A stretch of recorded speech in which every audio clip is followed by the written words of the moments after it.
Allez les filles. Vous, la vice-présidente Rita, qui est albinos dans votre famille?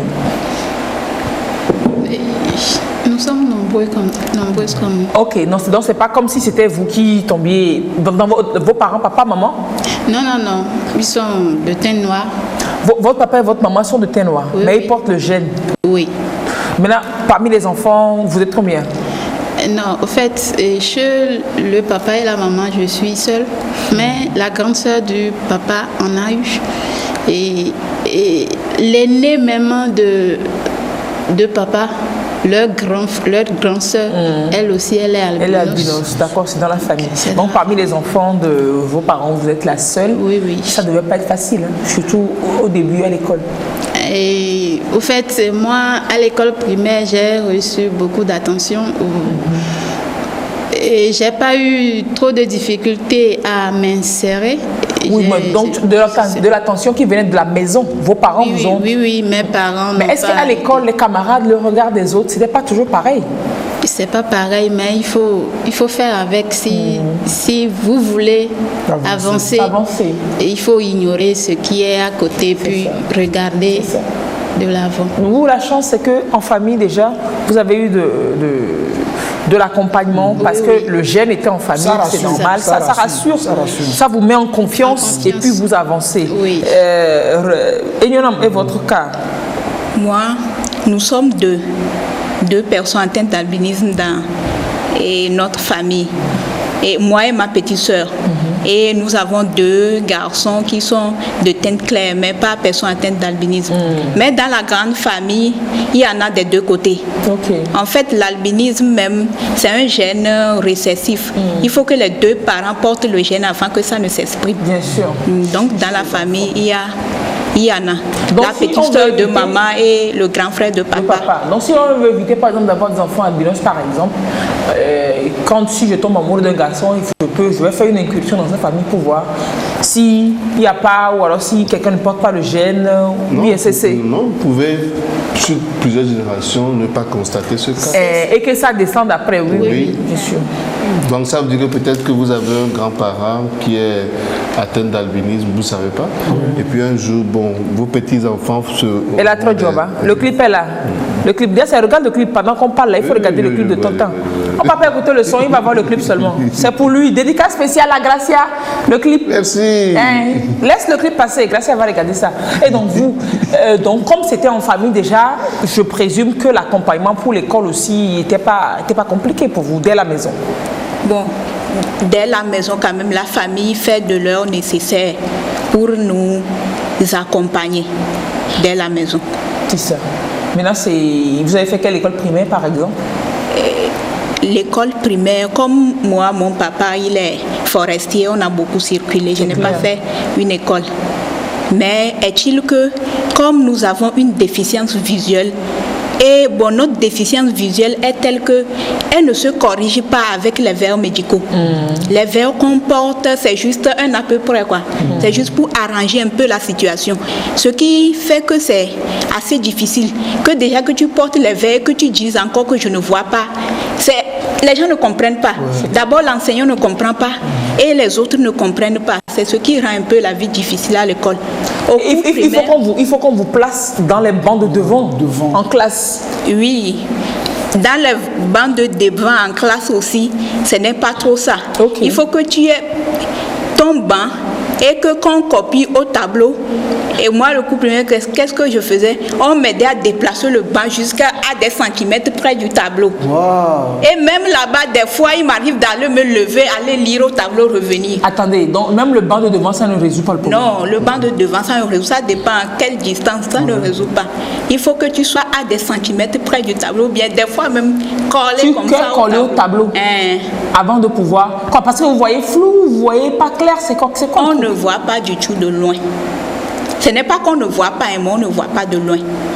Et c'est le problème de la mélanine qui qui fait, c'est que ce pigment-là qu'on appelle la mélanine et qui vous donne cette belle couleur La de peau, pharmacienne nous parle, oui, allez-y. qui vous donne cette belle couleur de peau que vous avez, c'est cette mélanine-là qui nous manque à nous là, et qui fait que la pigmentation de la peau, des yeux et des cheveux sont tels qu'ils sont. Et c'est la mélanine-là qui stabilise la rétine. Ça fait que si tu observes bien les yeux des albinos, ça bouge. Ce n'est pas Oui, stable. c'est pas stable, oui. Ce qui fait que quand on fixe un objet, on la perd en même temps. Ce qui fait qu'on n'arrive pas à bien voir de loin. Et donc, Jean, il faut que les enseignants, c'est à plusieurs niveaux. À la maison, il faut que les parents se disent que ce n'est pas un frein pour votre inclusion, pour votre éducation. Pas parce que l'enfant à la maison va pas très bien, supporte pas le soleil, ne voit pas au loin, qu'il faut pas l'envoyer à l'école. Il faut l'envoyer à l'école. Mais arrivé à l'école, il faut que l'enseignant sache tout ça. Vous avez peut-être eu la chance aussi d'avoir des enseignants qui ont compris et des camarades qui vous ont accompagné, qui vous ont aidé. Oui. C'est difficile au début quand même. Mais à force de communiquer aux enseignants, à force de leur dire, si vous ne leur dites rien, eux aussi vous ignorent. À force de leur dire que c'est... Non, quand vous ne voyez pas, vous leur dites, monsieur, je ne vois pas, etc. Mais parfois aussi, c'est compliqué parce que chaque fois, c'est toi ceux qui répètent la même chose. Des fois, mais toi-même, tu es fatigué de le dire. Et là, on se réfère à nos camarades. Tu as des trous dans ton cahier et c'est celui qui est à côté que tu vois pour compléter. Des fois, je me souviens, en classe de première, chaque jour, je ramenais le cahier d'une de mes camarades. À la maison. À la maison. Pour copier. On me demande que tu étais en classe, non? Tu aussi, tu as suivi, non? Pourquoi? Oui, mais bon, maintenant, si on se dit au lycée, on vous dicte les cours, c'est pas au tableau. C'est quoi le problème encore là-bas? Oui, mais en mathématiques, ça ne se dicte pas. Oui, c'est ça qui fait le problème. Histoire, on dicte, tout le monde copie. Même maths, on dit fonction. On développe la fonction jusqu'à on dessine la courbe. Tout ça, là, toi, tu laisses la place. On dessine la courbe et tu es courbé. Tu es courbé. Vous avez fait quelle série, vous? CD? J'ai fait la série D. La D, en plus. Donc les sciences physiques, tout ça, il faut dessiner les trucs au tableau, les sciences naturelles, les maths, ça c'est clair. Ce qu'il y a lieu de faire, c'est que tu suis bien l'enseignant, tu l'écoutes bien et après tu recopies. Ok. Tu recopies chez cette parce que tu ne peux pas copier, tu ne vas pas te perturber à vouloir copier. Donc, autant fixer ton attention sur l'enseignant en classe complètement. Tu comprends bien. Comprendre ce qu'il fait. Et après, quand tu copies, c'est vite.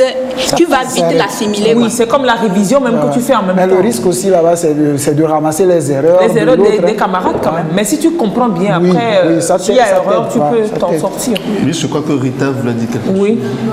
Pour l'histoire de la vision, c'est vraiment un problème pour nous. C'est vraiment un problème. Et souvent, quand tu te lèves pour aller fixer l'élément au tableau, les autres derrière disent qu'est-ce qui t'arrive, à chaque fois c'est toi qui te lèves, tout ça, c'est... Faut pas le regarder. Ça gêne, mais puisque toi tu as un objectif. Merci. Toi tu veux quelque chose. Donc il faut ignorer ceux d'à côté pour pouvoir avancer. Le problème aussi, c'est que les autres ne sont pas forcément au courant de vos problèmes. Vous voyez, c'est ça aussi. Même l'enseignant ne sait pas que la personne atteinte de l'albinisme a des problèmes de vision.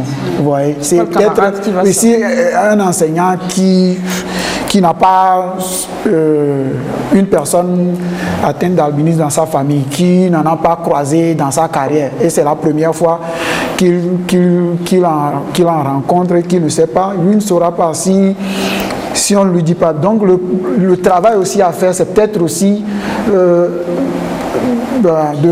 je ne veux pas dire éduquer, mais de sensibiliser les enseignants, tous les enseignants à tous les niveaux par rapport à ce sujet-là. Il faut qu'on en parle pour que les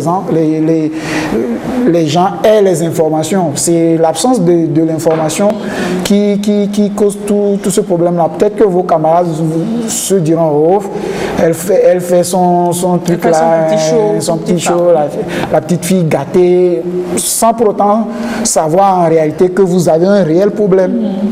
Là, c'est au niveau, c'est aussi à la NAT, à votre association, de faire ces démarches-là, de sensibiliser, d'approcher le système éducatif comme ça. Oui, à la NAT, nous avons des séances de sensibilisation dans les écoles et nous faisons des plaidoyers à l'endroit des autorités en charge de l'éducation pour qu'ils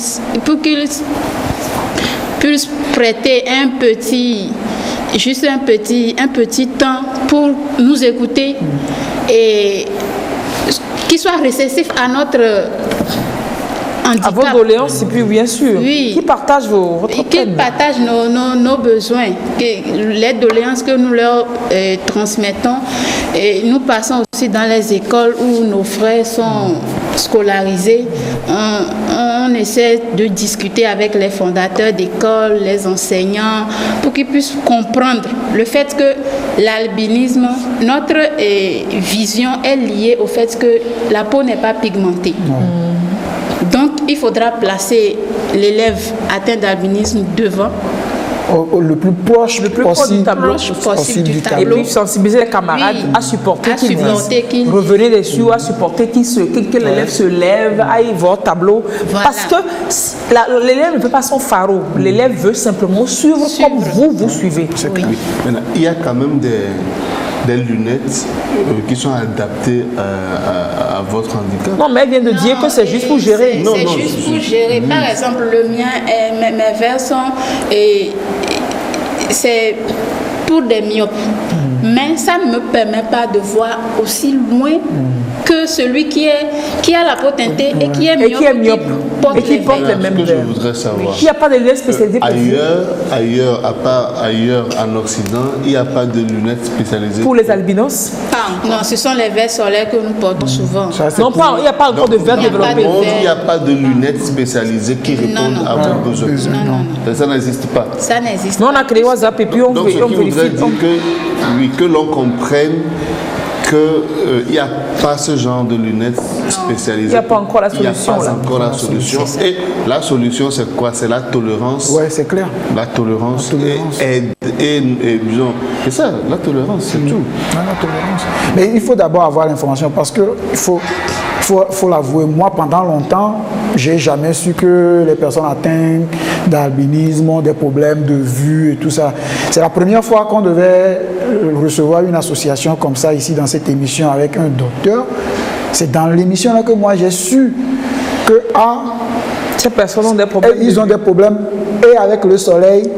Et c'est pour ça qu'elles portent des chapeaux, elles ont des crèmes solaires. Je suis allé même chez eux faire un petit sujet avec notre stagiaire à l'époque. Cécile, à l'époque. C'est là que moi j'ai su qu'elles ont besoin de pommade. Moi je les voyais, pour moi c'était des personnes normales. Et moi je les enviais même parce que je les prenais pour il y a quelqu'un qui me dit ici, je les appelle les blanches d'Afrique. Qu'elles sont très jolies, courage à vous, mes blanches d'Afrique, je vous aime beaucoup. C'est des messages qui viennent comme ça pour vous. Oui, c'est comme il dit, quand on n'a pas l'information, on vous stigmatise, on vous traite pas bien. Et puis voilà, des fois, c'est pas consciemment, on le fait pas pour vous faire mal, mais c'est juste par manque d'information, par ignorance. Nous, on est très ignorants. Et puis vous, ça vous indispose. Et puis vous, ça ne vous aide pas à avancer. Oui. Pour passer le message comme ça aux camarades à l'école, parce que comme les infos déclarées la semaine dernière, on s'est moqué d'une fille qui allait se suicider. Les brimades à l'école là, ça peut faire sortir un enfant albino du système éducatif. Se moquer de l'enfant, poulet, ou sortir des noms, vous en rencontrez. Oui, il y a des sobriquets qu'on nous attribue. Il y a des souvent quand tu l'entends, c'est que tu te sens diminué. C'est clair. Tu te sens diminué et c'est pas digérable. On ne peut pas digérer. C'est clair. Vous en avez eu l'expérience comme ça, des camarades aussi? Bon, des camarades à l'école. Et souvent, moi, le problème que j'ai eu avec les camarades à l'école, ce n'est pas des propos stigmatisants comme ça. Les propos stigmatisants, c'est dans la rue. Où tu vois une grande personne comme ça te dépasse ou le pornofia. Donc, cette personne, elle sait. Elle sait que vous avez des problèmes de vue. C'est moche. Que quoi, le pornofia? d'autres, sont les propos, ça c'est dans la rue. Mais à l'école, les petits problèmes que j'ai eu avec les camarades et au niveau du lycée notamment, parce que quand j'étais arrivée au lycée, il s'est fait qu'on s'est déplacé un peu au nord avec mes parents. C'est que pour intégrer le groupe de travailler, c'est que les gens ne l'acceptent pas. Personne ne veut. Si celle-ci aussi va faire partie du groupe, c'est que moi, je ne veux pas faire partie de ce groupe. Mais ça s'est vite résolu. Parce que oui, vraiment, quand on a commencé les devoirs, les interrogations, c'est eux-mêmes qui viennent dire, mais explique-moi ceci. C'est ça. C'est dans ma maison même qu'on avait fait le groupe de travail. C'est ça. Mais tu entends, non? C'est ce que je te dis depuis ce matin. Le travail à payer. Il faut pas parler beaucoup. Melka, la réalisatrice, c'est ce que je lui dis depuis ce matin. Elle me snob. Je lui dis, c'est seulement demain, je vais devenir star. Elle va courir derrière moi. Tu vois, non? Les notes ont parlé, les gens ont couru derrière. C'est vrai. Il faut laisser. C'est-à-dire qu'il faut travailler, laisser votre succès faire du bruit derrière vous. Il faut travailler. Vous ne faites pas du bruit. Travaillez seulement. Le succès même va se charger du bruit derrière. Ils sont venus, non? Les notes sont tombées. Ah, non. Voilà. Donc, le premier message qu'on doit comprendre, c'est que ceux-là qui ont des personnes atteintes d'albinisme à la maison, et surtout qui sont des filles, donnez-leur cette chance-là d'aller à l'école. Et déjà à la maison, ne les stigmatisez pas. Ne les traitez pas de. Accompagnez-les simplement. Ne les traitez pas de Agbeliti, mais Yovo. Il y a des machin. enjeux qu'il ne faudrait plus. Quoi. Un enfant, c'est un enfant. Ouais. Ça diminue. La personne perd l'estime d'elle-même, la confiance en elle. Exactement. Et puis, attention. Par exemple, on ne doit pas envoyer une personne atteinte d'albinisme quand le soleil est au zénith. Voilà. Ça, c'est clair. Aider cette personne à se protéger d'abord avant de sortir. Avant de sortir, le soleil, chapeau. La maman porter quelque chose qui puisse couvrir. C'est-à-dire, quelqu'un qui demande, va acheter un truc dehors, et la personne dit, j'arrive parce que je veux me protéger. L'on ne comprend pas vite. On t'envoie et tu es là à traîner. Depuis que tu devais partir, on ne comprend pas que l'enfant veut se protéger. L'enfant, parce que l'enfant est dans une situation donnée. Et quand vous demandez à quelques-uns, ils vous disent finalement ça nous fatigue et puis bon, on laisse le soleil nous détruire, quoi, c'est mieux. Quoi. Oui, et puis avec le soleil qui nous détruit, nous avons des cas de cancer. Oui. Il y a des plaies partout. Tout ça, c'est dû au rayon soleil qui est trop fort pour la peau, puisque c'est pas pigmenté. Et voilà. Donc, il faudrait nous aider à mieux vivre. Parce que si nos parents ne nous aident pas à vivre longtemps, nous ne pouvons pas vivre longtemps. Peut-être que je suis une ressource humaine qui va être gâchée pour la République. Oui. Allez, rapidement, si vous avez des attentes vis-à-vis de... On va y aller crescendo, on va aller... parents, gouvernement, les personnes atteintes d'albinisme elles-mêmes, des bonnes volontés, et puis peut-être aussi des médias. Je ne sais pas, quel est le message particulier que vous voulez passer à chaque acteur? Madame la vice-présidente d'abord de l'association. Oui, pour le gouvernement, nous aimerions qu'ils adoptent des mesures d'accompagnement pour favoriser une éducation inclusive pour les personnes atteintes d'albinisme et pourquoi pas adopter un programme pour l'inclusion des personnes atteintes d'albinisme. Aujourd'hui, je me dis que si l'éducation inclusive dont on parle, forcément, toutes les couches sont prises en compte. Les personnes en situation de handicap moteur, ce qui fait qu'on fait les rampas à l'école, les personnes atteintes de surdité, les personnes non-voyantes, toutes les couches, je pense, sont prises en compte dans le programme d'éducation inclusive. Mais pour les personnes atteintes d'albinisme, c'est pas encore... Oui, nous ne sentons pas encore cette inclusion. Il faut poursuivre les lobbies, il faut poursuivre parce que beaucoup ne pensent pas que c'est un problème. Oui, un problème. Ils ne savent pas que vous avez un problème. C'est à l'association de faire le lobby. C'est juste un problème de peau. C'est juste la mélanine qui n'existe pas. Non, alors que ce n'est pas ça. Ça a une incidence complètement sur toute la vie. C'est ça. Allez, pour les parents, on va dire quoi? Rita, Ignana? Pour les parents, je leur demande de faire un suivi de leurs enfants atteints d'albinisme qui sont scolarisés. Il faut aller voir les enseignants, les maîtres, pour leur expliquer le problème. Et les conditions dans lesquelles on doit mettre votre enfant pour qu'il puisse travailler là. Expliquez ça aux professeurs, aux maîtres. Et ça ne pas s'arrêter là. Quand l'enfant revient à la maison, sur son cahier, est-ce qu'il note? Est-ce qu'il copie? Demande à l'enfant. Et parce que tu peux donner les instructions, tu pars, on ne fait rien. Après, il faut retourner, vérifier, être en contact permanent avec la direction de l'école de ton enfant pour le suivi de l'enfant. Et vous allez voir que ce sont des enfants très intelligents. Ils vont travailler, ils vont briller même. Et encourager les enfants par des mots, les encourager quoi, leur montrer plus d'amour. Oui, et ça beaucoup de positivité. Ma belle, ma choupi, ma belle, bref, etc. Tu es très intelligent, tu sais, tu peux le faire. Tu peux, genre, c'est des mots qui poussent. Les grands en ont besoin. Plus encore les enfants. Pour les médias et les bonnes volontés globalement. Oui, pour les médias, c'est de nous appuyer dans la sensibilisation. En tout cas, le Bala fait sa part. Si les médias, et peut-être à chaque émission, disent soutenez l'association des albinos, venez en aide.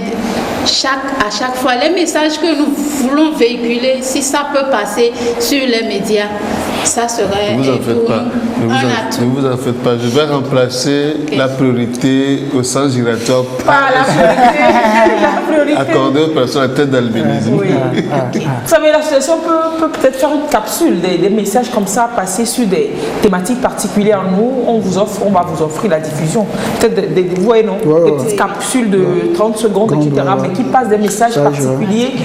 Nous, ça ne coûte rien, on a l'espace, on peut vous aider à communiquer dessus. Parce qu'on fait tant qu'on peut, hein, on reçoit souvent, etc. Quand vous nous sollicitez, on est prompt à vous répondre. Et puis, demandez à tout un chacun dans la rue, quand vous les voyez, oh, ah bah oui, vraiment quoi. Gentil. Tu n'as pas besoin de dire, Agboleti Meovo? Non.